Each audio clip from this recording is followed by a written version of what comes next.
Free Palestine. Now we can continue. I'm back and I really missed you all so much. It's been 2 years. I'm so sorry. It's been 2 years and there is so much for me to update you all on. So I'm going to get right to it. I had sex and I'm very happy about it. And the experience went exactly as I wanted. And now that I've shared that, we are not going to talk about it anymore. No, I'm just joking. But before I really get into the nitty-gritty of it all, you see the title of this episode is We Broke Up. And I'm really happy about that too. I'm very happy that we broke up. I broke up with him. Not that it matters, but it does to our egos. And I believe my last episode that was specific to my abstinence journey, I did say that I was no longer in the space of really waiting for marriage. I was more so waiting until I got into a serious relationship where I was seriously dating somebody. And I was doing that. And we only had sex once because that's all that I wanted to do. He was not aware that I was abstaining or that that was a thing.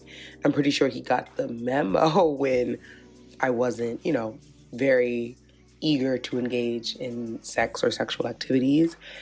But there came a moment, there came a day after a really wonderful date and a really wonderful conversation that we had. And I decided I was ready. I wanted to have sex again. And I really wanted to have sex with that person, that man. And after we had sex, I felt really good. We had a wonderful conversation, great aftercare. And then I was done. Wow, it wouldn't be one of my podcast episodes if there wasn't sirens. That's what you get living in the city. Anyway, once we were done, I really felt relief because what I have been working through in the last 2 years is honestly having more conversations with myself about why I was abstaining, because I kept going back and forth between, am I waiting for marriage? Do I not wait for marriage? Like I said, and I've said it many times, after you've been abstaining from sex for about 3 years, everything kind of just blends together. The purpose blends together. The time blends together. Everything just sort of becomes mishmash. It just all gets blended together. And I feel that I was jumping back and forth between if I even wanted to continue abstaining or what my purpose was, because people were putting a lot of emphasis on me abstaining. If people were aware, like if they would meet me out and they recognized my voice and then they realized, oh, they listened to my podcast, they were putting a lot of things on me. And I kind of was like, that's not my responsibility to have. I don't want that responsibility. That's not mine. I came to the conclusion that it's more about my discipline and less about how long can I do it for. Now, as y'all know, to the date of the day that we did have sex, that was the 5-year anniversary or whatever. Yeah, it was. So, I went a long time, y'all. I went a long time. And you know what? I don't want to have sex again. And we actually dated for months after we had sex. And we only had sex the one time. And then I broke up with him. And I'll tell you why. I broke up with him because I recognized that our relationship wasn't moving forward. It was growing pretty stagnant.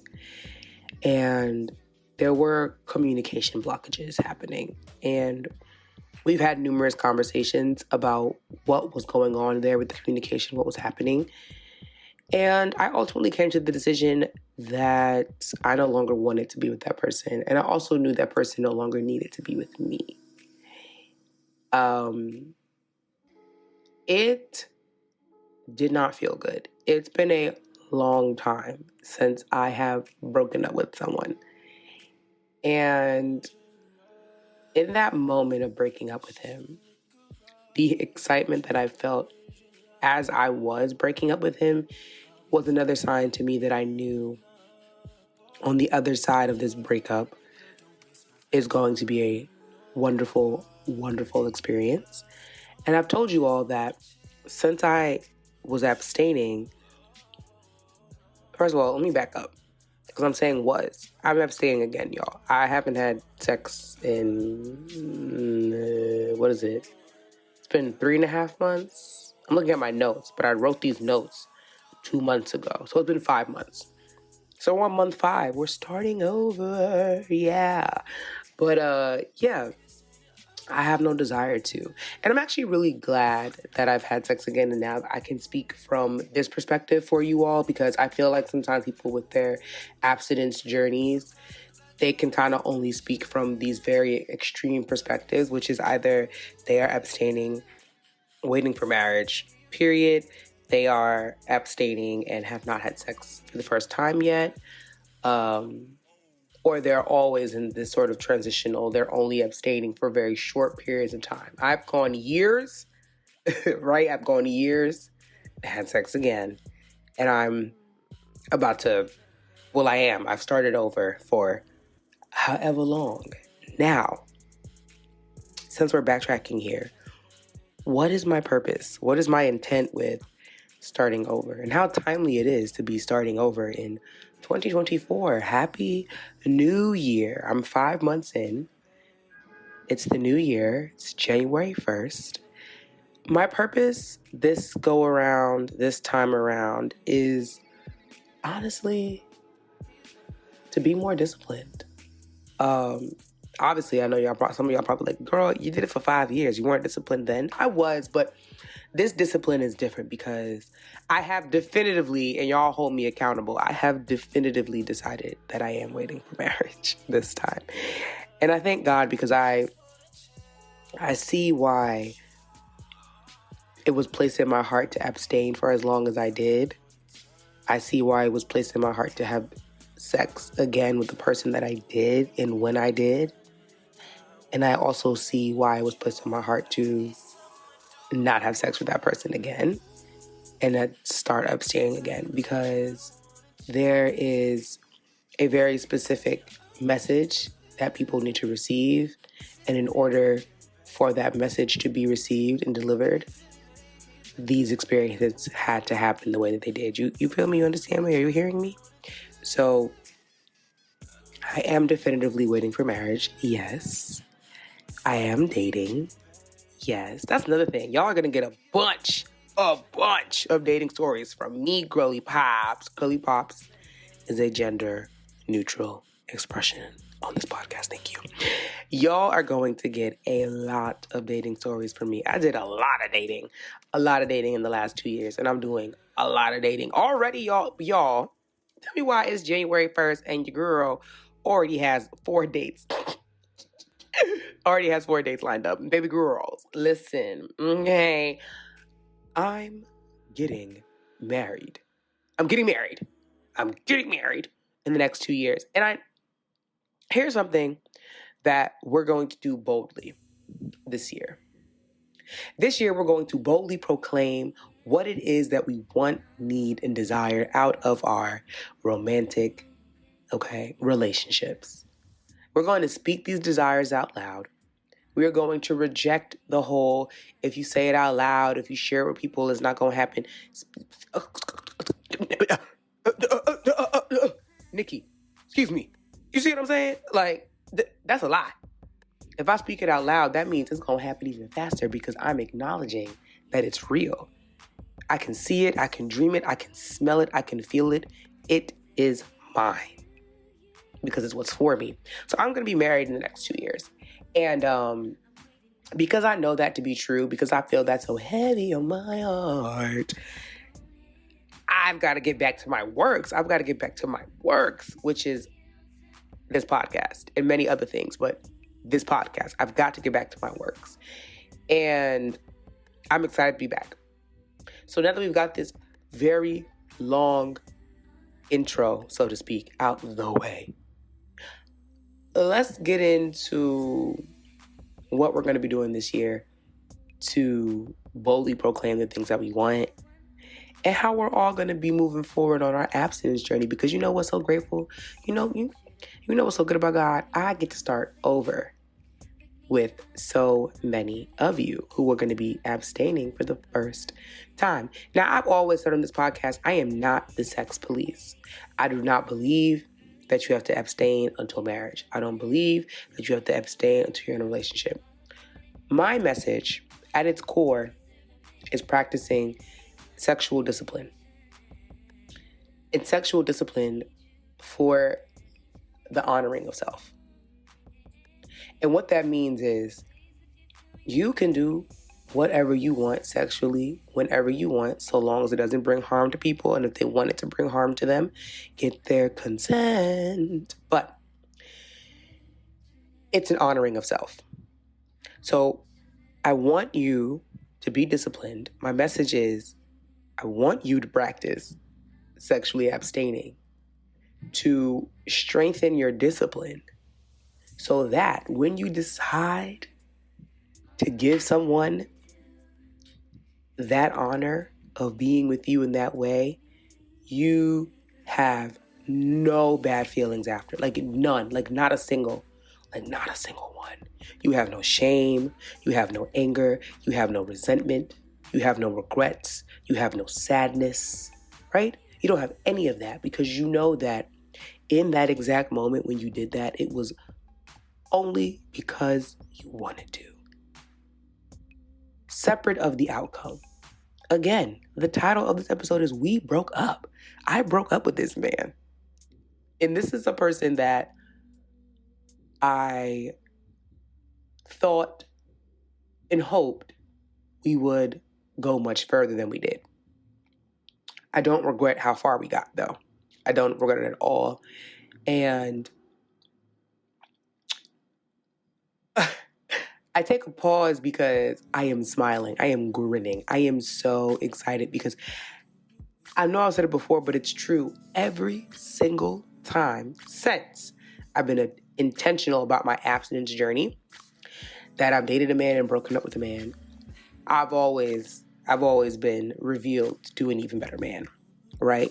So I'm really excited, y'all. Like I can't wait to get into these dates and tell y'all how it's going. But yeah, so let's get back to our purpose, right?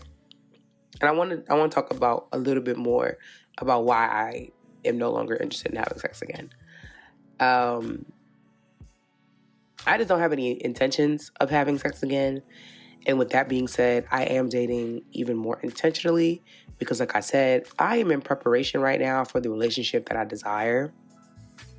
I have gotten really, really close to having that exact dating and relationship experience that I want as an adult. Because what I wanted when I was 17 is not the same thing I wanted when I was 20, not the same thing I wanted when I was 23, not the same thing I wanted when I was 26. I will be 27 next month.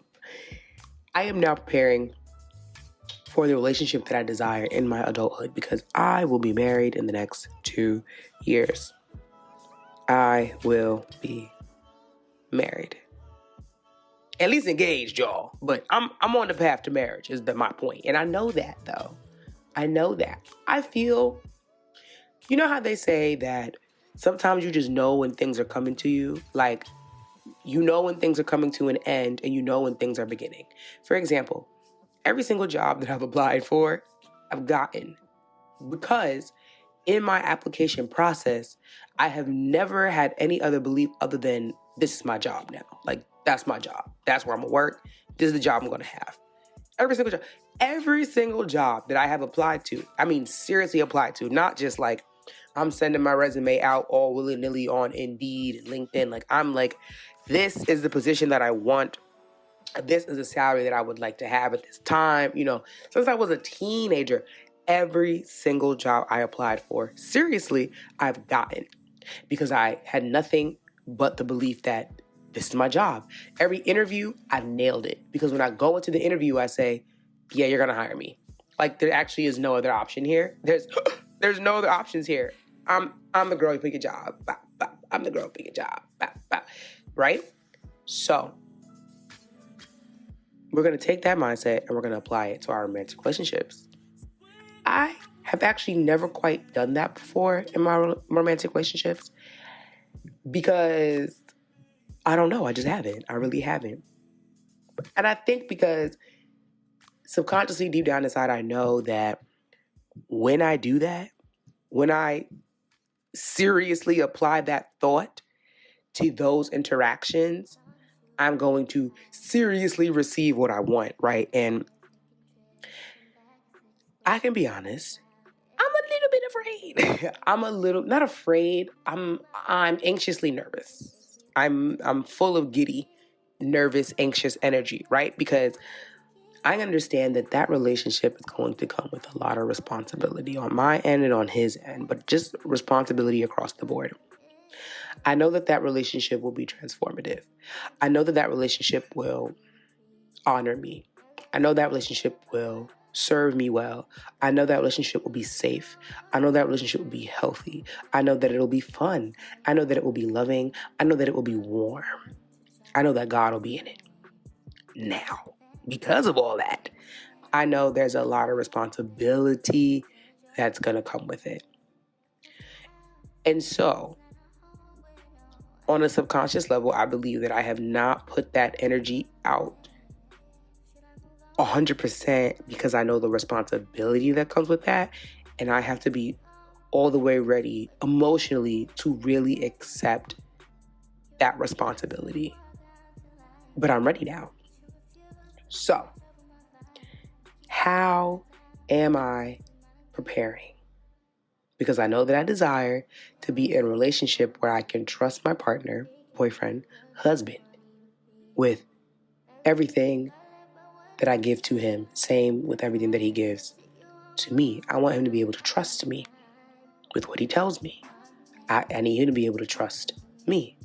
I want to be able to trust him. You feel me? So, one of the first things, and this is top of my agenda because it's just where I am in life. I've done the therapy. I've done the works, right? I've read the books. I've done my journaling. I've done those things. Not that you're ever done, but I'm just saying I've been doing it for a long time, right? So I'm not so much in the phase of I'm going to put myself in therapy and I'm going to start doing my journal prompts and I'm going to do because I've done that. I will, though, have episodes to help y'all get into your preparation stage because the bulk of this podcast has not really been about the preparation stage. It's just kind of been about what to do and how to maneuver as you're abstaining and dating, or just not, if you're not even dating, just how to grow in your abstinence and just be more disciplined and to be more in tune with your spirit. We're now in preparation, babies. We're in preparation. We're in preparation because that's what's on your girl's heart. And I've told y'all before, the way that I work, I have to speak from a heart space. So it's difficult for me to produce any sort of message or content if it's not coming from my heart space, which is why y'all have not heard from me in 2 years. Because I'm not going to come here and bullshit y'all. Okay? I'm not going to do that. First thing I'm doing to prepare myself is I'm preparing financially. And I'm taking inspiration from the elders in my family. This is not your typical savings journey or financial journey for the I'm just saving money to have. My great-grandma called it mad money. A woman should always have some mad money in her purse, in her shoe, and in her bra. So wherever she is out in the world with her man, she's never truly without. That's a separate thing. I can go into more details because it actually is a bit more than that, but we'll save that for another episode. What I'm doing is I'm going to save $10,000 this year in preparation. I've done this before, but for other things. This $10,000 is a portion of my larger savings goal. What this $10,000 is going to be dedicated to is because once I'm a fiance, which is going to happen in about a year, most likely by the end of this year, I'm going to be engaged. What this $10,000 is for is my rest. Okay? Here's the thing. In relationships, finances are such a point of contention. Not in mine. Not in mine. Not in mine. And they say, right, don't ask or don't expect things of your partner that you yourself do not have. I know that my person is preparing himself for me. And so I'm preparing myself for him. And when I meet him, I'm not going to make him totally aware that I'm saving this money, but I will bring up the importance of saving. This money is for my rest because, listen, y'all, modern woman, traditional woman, I don't care. I want to rest. So when I'm fianced, I will be resting. I'll be resting.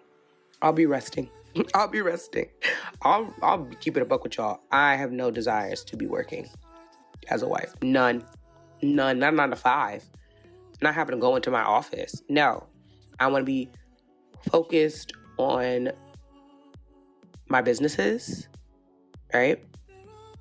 I want to be focused on my supper club. And I want to be able to focus on supporting my partner, my husband. Can't be going into work every day. Sorry. Can't be clocking in and out. Sorry. Not going to work for me. It's not going to happen. I'm not doing it. It's not what I want. And that's something we have to be a bit more honest about, ladies. Now, men, because I know you're listening, because to my wondrous surprise, 20% of my listeners are men. Hey, how y'all doing? I don't desire to work. And I want more women to be open about that. Now, it's not that I desire to be a stay-at-home girlfriend or a stay-at-home wife. I just don't desire to have to go to a 9 to 5 to contribute to our household. I can always generate income. Always. I can generate income sitting in my bed. I have. Right?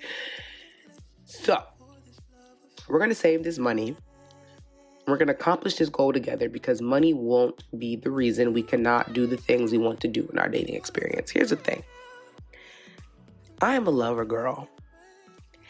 And last year, 2023, I decided in all my dating experiences, I'm going all out. I don't care if that's not what the other person is doing. Now, reciprocity has to be shown, yes. So like if I buy you 1 rose, you should buy me 1 rose. You feel me? Reciprocity. But I decided to go all out. And that really paid off. I had some really great experiences, I feel, because I decided, like, you know what, Winter, we're going to let go of some preconceived things and we're just going to just date. We're just going to date. We're just going to do what we want to do. We're just going to do what we want to do. We're not going to listen to this person and that person. We're going to just do what we want to do.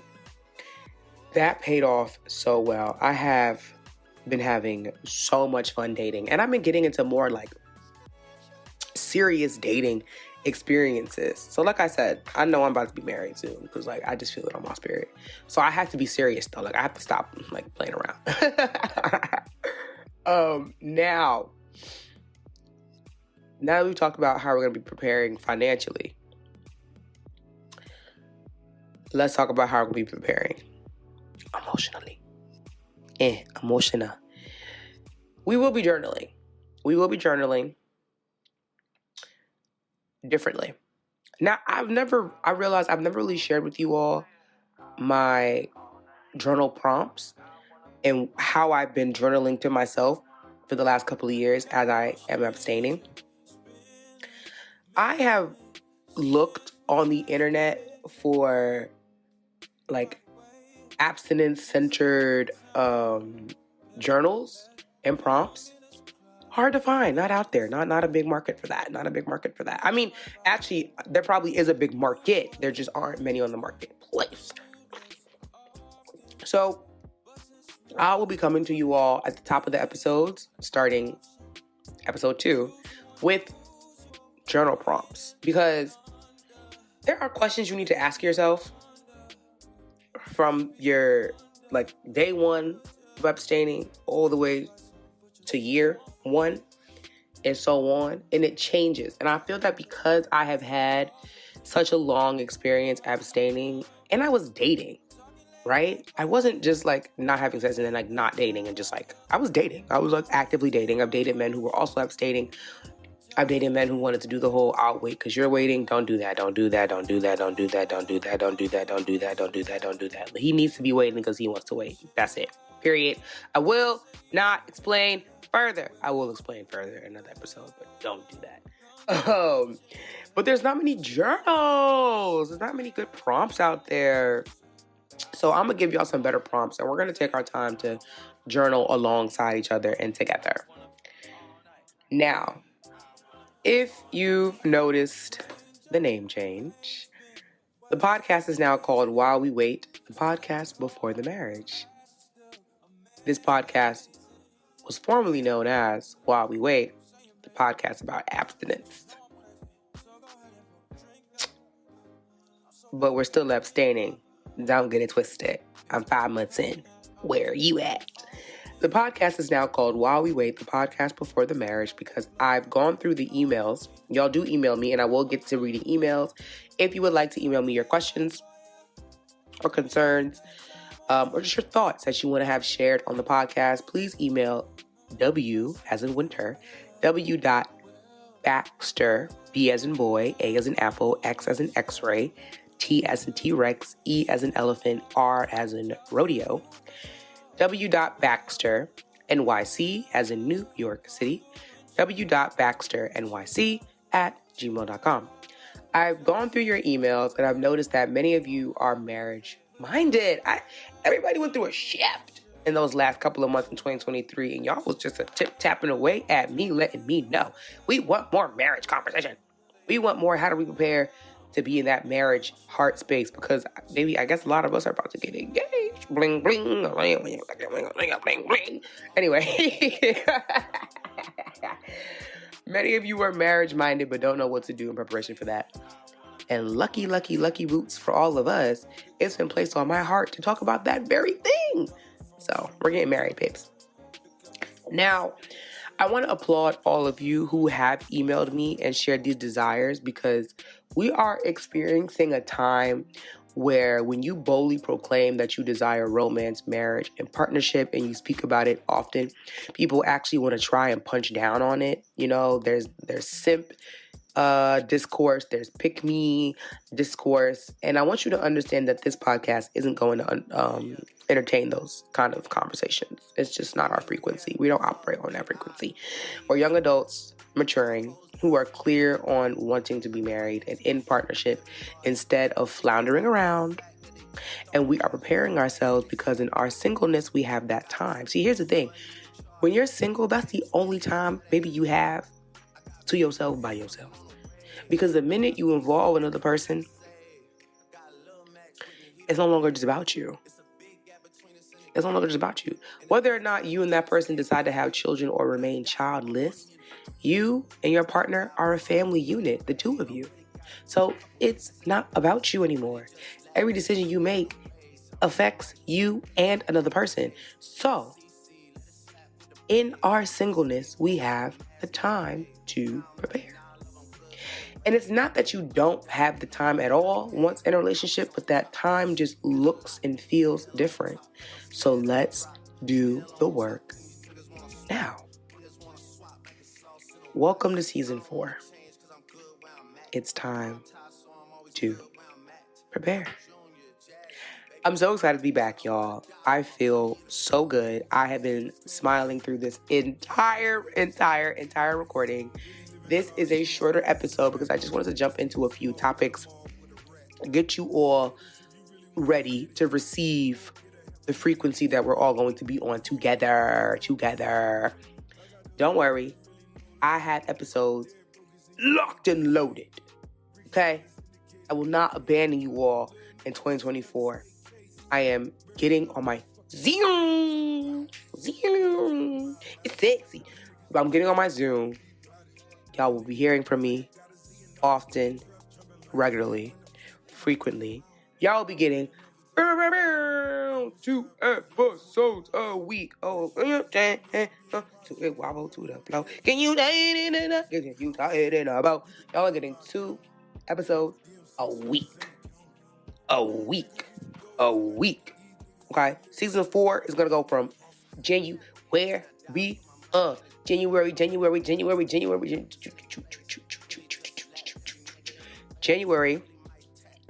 to April. We're going to take a break, a vacation, so to speak. In April, we're going to come back in May. Okay? And then in August, season 4 will conclude.